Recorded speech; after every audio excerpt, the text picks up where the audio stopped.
Let this circle represent $1 million. This is what $10 million would look like. This is what $100 million would look like. And this is what $1 billion would look like.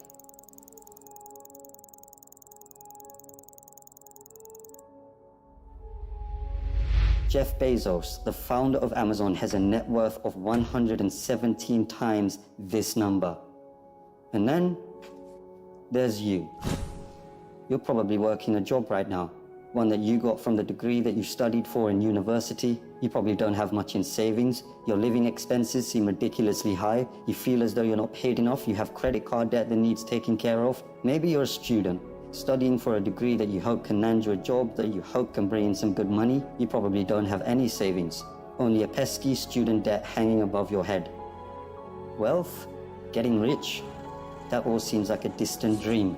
How did they do it, you ask yourself? Seeing all those millionaires, billionaires, especially the ones who got there at such a young age, it baffles you. It makes you angry. They got lucky. They were born into wealth. They cheated their way to that. Money doesn't make them. Money is evil, and I'm not smart enough. I'm just unlucky.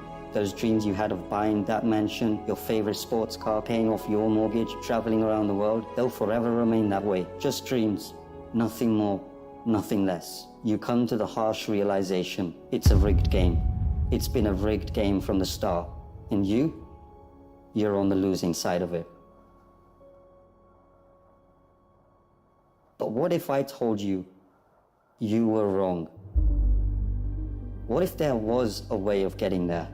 An actual equation to wealth, a science behind the way money works. What if you didn't have to abandon those dreams of paying off your parents' mortgage or traveling around the world? Would you call me a liar for saying so? I promise that I'm not, and by the end of this video you'll understand. There's a side to the coin that you're not being shown.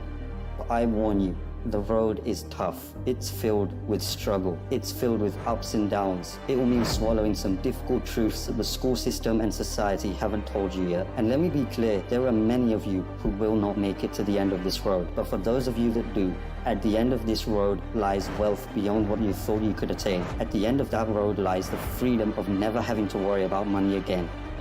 And so, are you with me?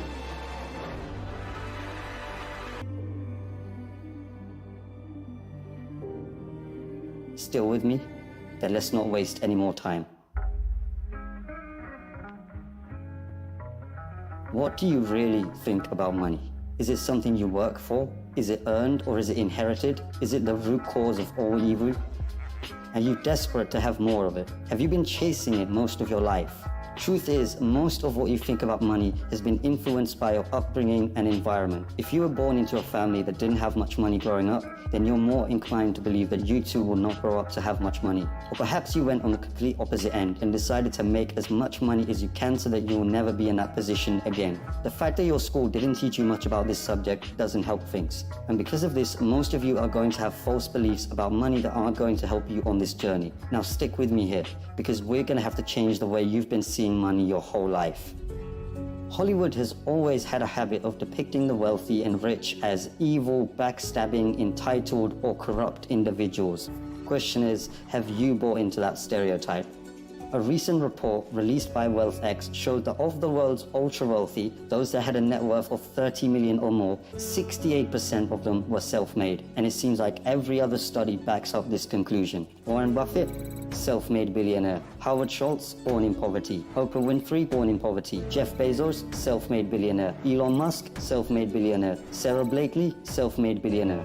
What is it that these people know that you don't? Truth is, your equation is all wrong. Here's the two-dimensional equation that you've been taught. Money equals salary earned from a job. Past a certain point, the prospect of getting a job becomes the sole purpose of your education. So what's wrong with that, you ask? I'm going to assume that if you're watching this, you want to make money, a lot of it, and in as short amount of time as possible. If that is your goal, then this equation for generating money will never get you there. We all have one precious resource, the most important resource of all, and once it's gone, there's no way of getting it back. That resource is time. In a standard job, the amount of money you earn is dependent on the amount of time you put into that job. If you earned $20 an hour and worked 40 hours a week, it would take you nearly 24 years to reach a total of $1 million. But that is without subtracting any taxes or any expenses that you will incur over 24 years. And let's not forget that inflation would make your $1 million less valuable. The reality is that on a salary of $20 an hour, you can only really be a millionaire at an old age by living frugally. And most of that precious resource known as time has slipped through your fingers. You traded all that time for money, and it wasn't even a substantial amount either. So again, you ask yourself, how is it then that there are self-made millionaires and billionaires at such young ages? What makes them so different? And the truth is, they have a better equation than you. They have a way of understanding money that you haven't quite grasped yet. Pay very close attention now. Stop chasing money.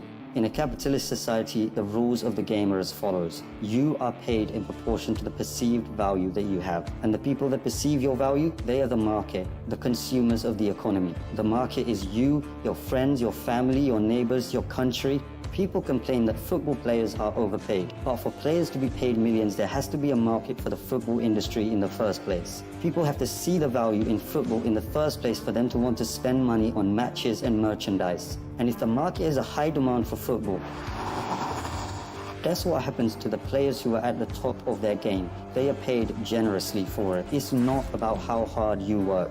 The cleaner that's sweating and tiring himself out every day is paid far less than the accountant sitting behind a desk. Why? Because the market perceives the value of what the cleaner does to be far less than the accountant. As harsh as it may sound, the cleaner can be replaced by anybody. It isn't difficult to learn how to do his job, and therefore the market will not pay him more than the accountant, the guy who spent years studying numbers, the guy who has saved his clients thousands on their taxes. But even so, we just discussed how getting a job isn't the right equation to amassing a great amount of wealth in a shorter period of time. So then how can we increase our perceived value? What is it about people like Elon Musk or Jeff Bezos that makes their perceived value so high? The first step to this equation of wealth is quite simple. If you want money, solve problems. If you take a second to digest this statement, you'll realize that just about all money runs from this basic premise. If it solves a problem, money will be thrown at it. If it's $1 million problem, then the solution will make you millions. If it's $1 billion problem, then the solution will make you billions. Think about all the problems that a site like Amazon solves. The hassle of going to a store, the hassle of having to wait weeks for a delivery, cheaper prices, and so on. Not to mention all the other companies that Amazon owns and the problems that those companies solve. Jeff Bezos helped solve a $1 billion problem and was rewarded favorably for doing so. If you've been chasing money, then you've been doing it all wrong. It sounds almost paradoxical, but if you want money, it isn't money that you should be looking for. You should be looking for problems, and more importantly, solutions to those problems. And once you've found that solution, make a business around it. Wait, so that's it? Just solve problems and money will appear? So I'm gonna have to create the next Amazon for me to be rich, or the next Facebook or Google? You've got to be kidding me, right? I don't even know how to code. I don't even have the money to start something of that scale. Hold on. You're once more going into old patterns of thinking. Start with a problem. Always start with a problem. Listen to the market around you. What are people saying they don't like? What are people saying they wish existed? What are people saying frustrates them? What do people think is incredibly inconvenient? Is that a problem that you can solve? And also, is it a problem that is worth solving?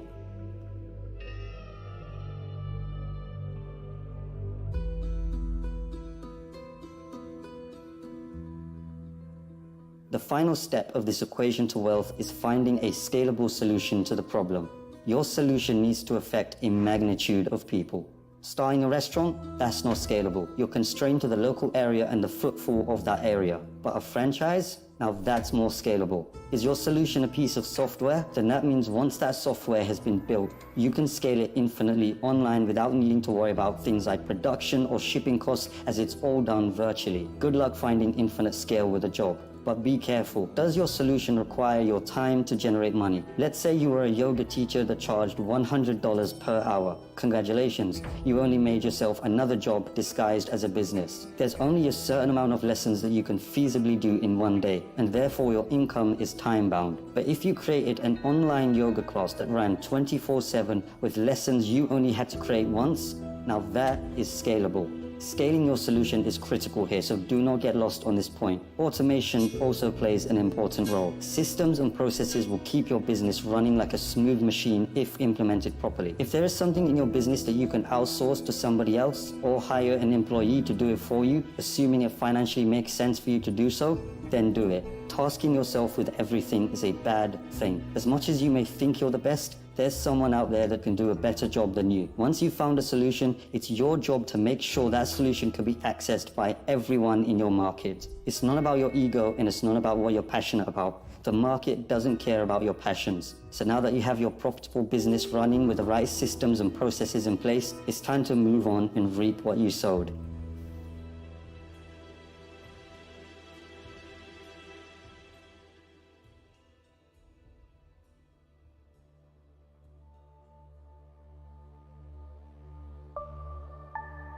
There are two likely paths you're going to face at this point. You either continue your business or cash in and sell it. This is the acquisition, the moment someone buys the solution that you spent years building a business around.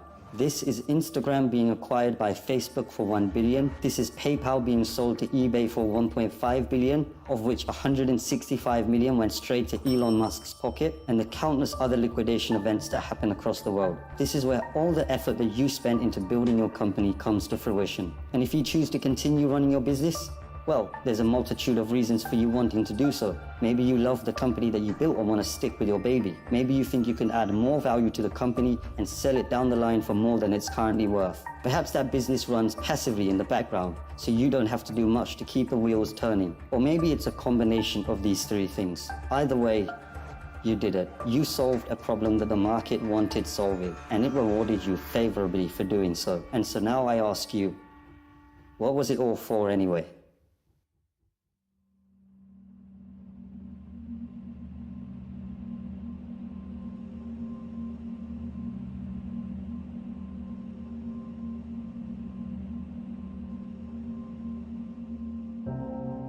For most of you, it was never about the money. Money is just a piece of paper, a number on a screen. Its value is only backed up by our belief in its value. From the very start, this was never about the money.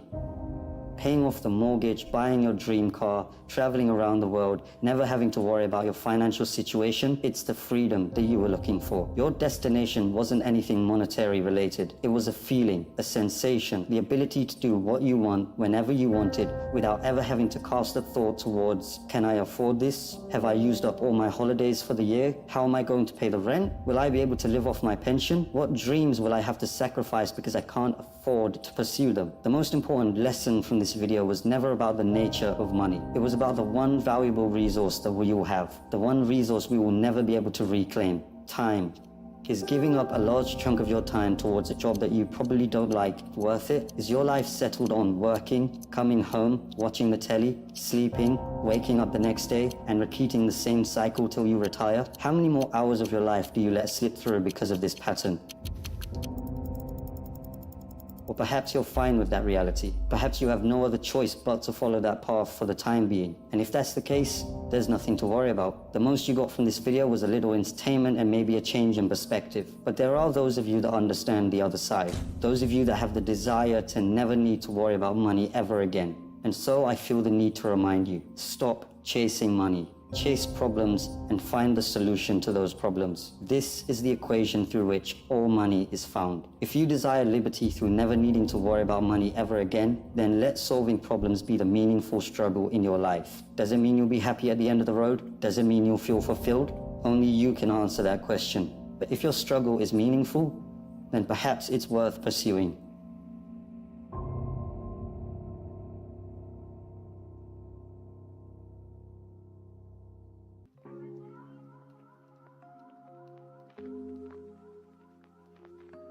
And there it is, your equation to wealth. Of course, I missed out on a lot of intricacies in this video. The topics of business, money, entrepreneurship are far too vast for me to cover in a single video like this. But if you do want to get started on this journey, I do recommend you read the works of MJ DeMarco, who heavily inspired me to create this video. And it's also important to come back to an original point that I made at the start of this, which is that most people will not succeed for various reasons. But the most important part is failing failing fast, and moving on to the next thing. And if you're out there doing something that isn't strictly related to a business, but you want it to make money, then asking yourself the question of what problems am I solving could lead you to find ways of better monetizing whatever it is that you're doing.